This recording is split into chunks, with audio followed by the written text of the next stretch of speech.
एक छोटे से कस्बे में अभय नाम का एक लड़का रहता था। वह बहुत ही होशियार था, लेकिन उसकी एक बड़ी कमी थी। वह समय की बिल्कुल भी कद्र नहीं करता था।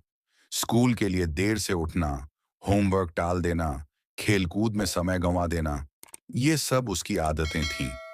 उसके माता-पिता कई बार समझाते कि बेटा, समय बहुत कीमती है।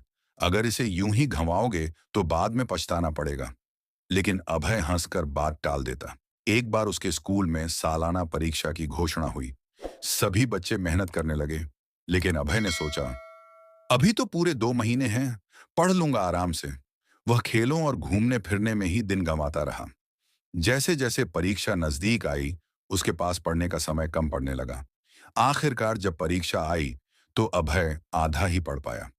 नतीजा यह हुआ कि वह कई विषयों में फेल हो गया। अभय बहुत दुखी हुआ। वह सोचने लगा, काश मैंने समय रहते पढ़ाई शुरू की होती। अभय के घर उसके दादाजी रहते थे। उन्होंने देखा कि अभय दुखी है।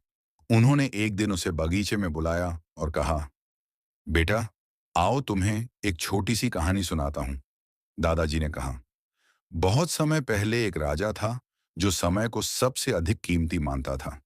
वह हमेशा कहता था, धन दौलत जवानी सब लौट सकती है, लेकिन समय कभी नहीं लौटता। इसी वजह से उसका राज्य बहुत तरक्की करता गया। जो लोग समय गंवाते थे, वे पीछे रह गए। बेटा, यही कारण है कि हमें हर पल की कद्र करनी चाहिए।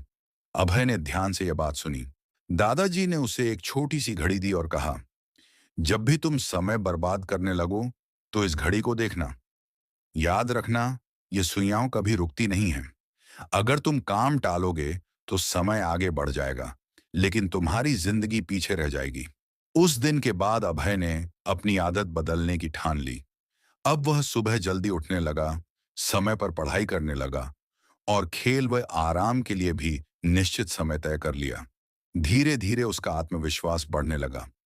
अगली परीक्षा में वह न सिर्फ पास हुआ, बल्कि अच्छे अंकों से सफल भी हुआ। अभय अब हर किसी को यही समझाने लगा कि समय सबसे बड़ा धन है। इसे बचाकर चलो, नहीं तो ये हाथ से निकल जाएगा।